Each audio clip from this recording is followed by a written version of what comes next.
What's up, guys? Welcome to another episode of the iherng podcast. Today will be another episode of Asking Sean, and today we will be reading out a question from Qian Yi. So she sent an email to me. I'll just read it out first. First of all, just say one big thank you for making podcasts. I have read Rich Dad Poor Dad by Robert Kiyosaki. Awesome book. As such, after having your own business, and I'm able to properly afford my first property, and I've decided to write to you because you have certain questions buying a property in JB. So she has followed my 4 steps and she considered one of the high rise in JB lah. But the question is, the property in JB remains rather high in terms of supply compared to demand. Then I'm taken aback by whether it's a good idea. What's my take? So I actually clarified with Qian Yi lah. So my few question is, are you Malaysian or Singaporean? Because for foreigners and locals, right, the things that you can buy is actually different. For example, in Selangor, you can only buy high-rise above 2 million. Then what's the budget like and things and that lah. So yes, Qian Yi is a Singaporean and the SPA price for a 3-bedroom is around $500,000. So it's at 1.6 million.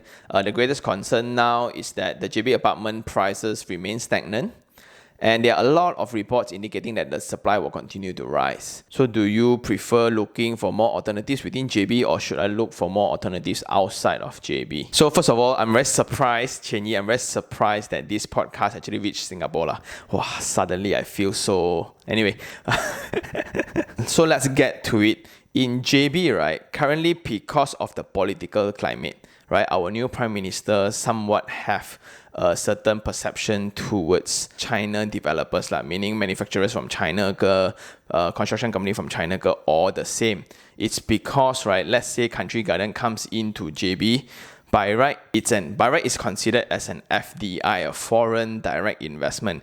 It means that when a company of such scale comes to JB, right, they will increase the salaries of the surrounding people, meaning they will hire local engineers, local consultants, local workers, using local supplies, using local services.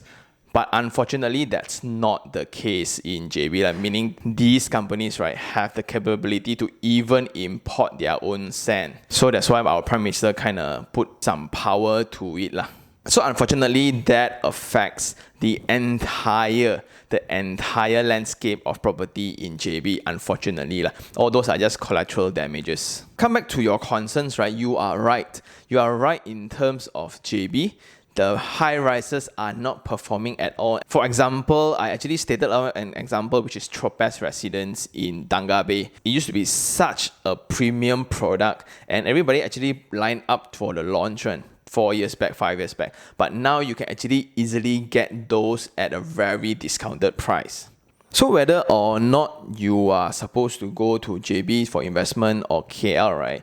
My first take is definitely KL because my belief is that everyone in Malaysia, right, every fresh graduate in Malaysia, after they graduate to look for a job, automatically they will think of Klang Valley, KL.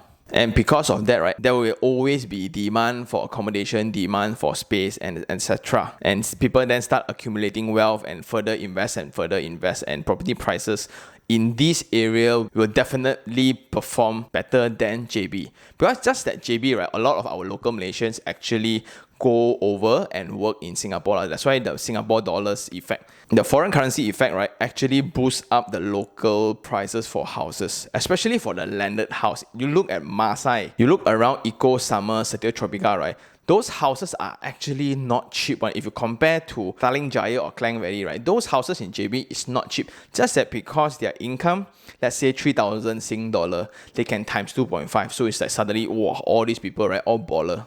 But in actual fact, who are going to rent all these units? There are not enough MNCs in JB yet, I would say. I know there's an improvement if you look into the statistical reports, right? There's an influx of a lot of new companies there, a lot of new units there, but I don't see a lot of MNCs going in. Because anytime a corporate manager, right, suddenly when they got promoted to GM or director, right, it's either they go KL or they go over to Singapore. So these high net worth individuals, right, quite difficult to be staying in JB. That's why in JB, the demographics, right, consists a lot of blue collars. I still remember those days my plumber actually owns like 7 to 8 penthouses across JB, because those were the days where it's booming, all the developments, right, all start getting a lot of contracts because of the massive developments across the whole Johor Bahru. That's why all this suddenly becomes like super rich lah. Okay, to be very specific, Chen Yi, my suggestion is this. If you have cash on hand, you can actually afford certainty. It means that you can go to existing projects, not necessarily new projects. Like you go for existing projects, you look into the prices. You can go to any property portals, as I mentioned, Prop Social, Property Guru, iProperty, and such. Go find that product within the minimum range of like the foreign cap. I think it's 1 million. I think it's at $350,000, right?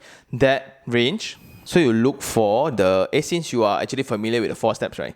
So now it's like an upgrade to that. Is you go and see like 20 properties already, look for the surrounding rental rates or the existing rental rates. For example, this property is 1 million ringgit. 1 million ringgit, every month, the installment, if you pay down payment of 20%, for example, right? So an 800,000 loan, which is around 4,000 ringgit.